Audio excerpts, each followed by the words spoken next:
Good morning students. আজি আমাৰ আলোচনা কৰিবলগীয়া পাঠটি হৈছে পাঠ 12 উন্নতি নামৰ কবিতাটি। কবি আনন্দ চন্দ্ৰ আগৰৱালাদেৱ। তোমালোকে কবিতাটিৰ মূল কথাবোৰ ভালদৰে মন কৰি যাবা। কবি আনন্দ চন্দ্ৰ আগৰৱালাদেৱৰ জন্ম 1874 চনত তেজপুৰৰ কলংপুৰ মৌজাত হৈছিল। এইজনা কবি সাহিত্যিকৰ মূল কবিতা পুথিখনৰ নাম হ'ল জিলিঙনি।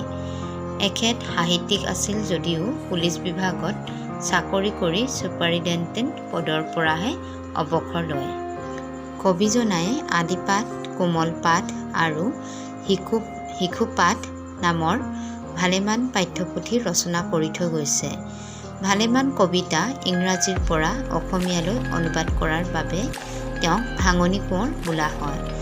এইজনা মহান কবি সাহিত্যিকৰ 1940 চনত দেহাৱসান ঘটে। এতিয়া আমি মূল কবিতাটোলৈ আহিছোঁ। তোমালোকে কবিতাটো ভালদৰে মন কৰি যাবা। কবিতাটো প্ৰথমতে মই পাঠ কৰি দিছোঁ। উন্নতি। কবি আনন্দ চন্দ্ৰ আগৰৱালা। শৰীৰৰ উন্নতিলৈ লাগে পবিত্ৰতা, মানসিক উন্নতিৰ উপায় সততা। স্বাৰ্থত্যাগ সামাজিক উন্নতিৰ মূল, কি আছে মহৎ সেৱা ধৰ্মৰ টোল।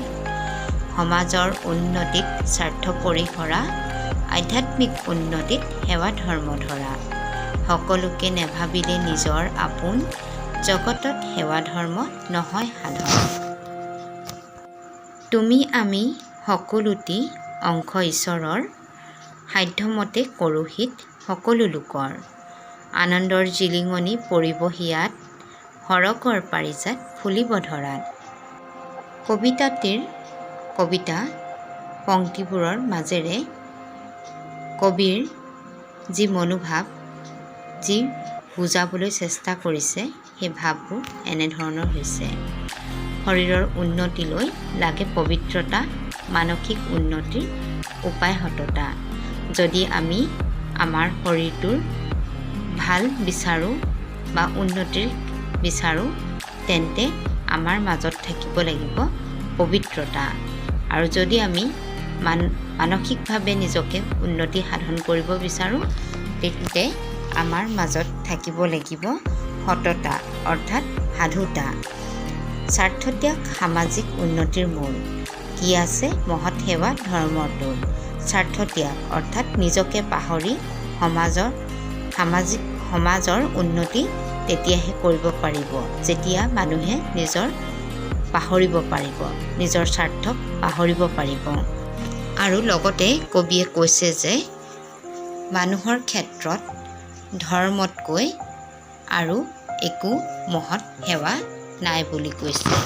আমি যি ধৰ্ম পালন কৰোঁ, সেই ধৰ্মই আমাৰ বাবে মহৎ সেৱা বুলি প্ৰকাশ কৰিছে।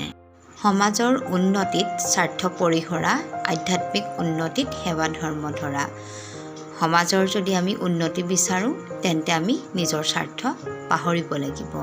ঠিক তেনেকৈ আধ্যাত্মিক দিশত যদি আমি উন্নতি সাধন কৰিব বিচাৰোঁ, তেন্তে ধৰ্মৰ প্ৰতি সেৱা আগবঢ়াব লাগিব।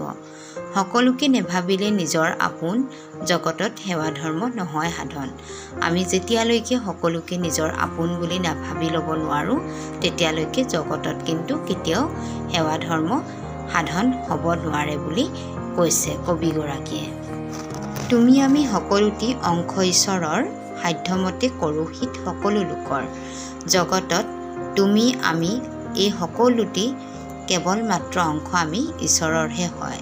আৰু সেয়ে যিমান পাৰোঁ আমি আনৰ কাৰণে ভাল কাম কৰিব লাগে বুলি কৈছে।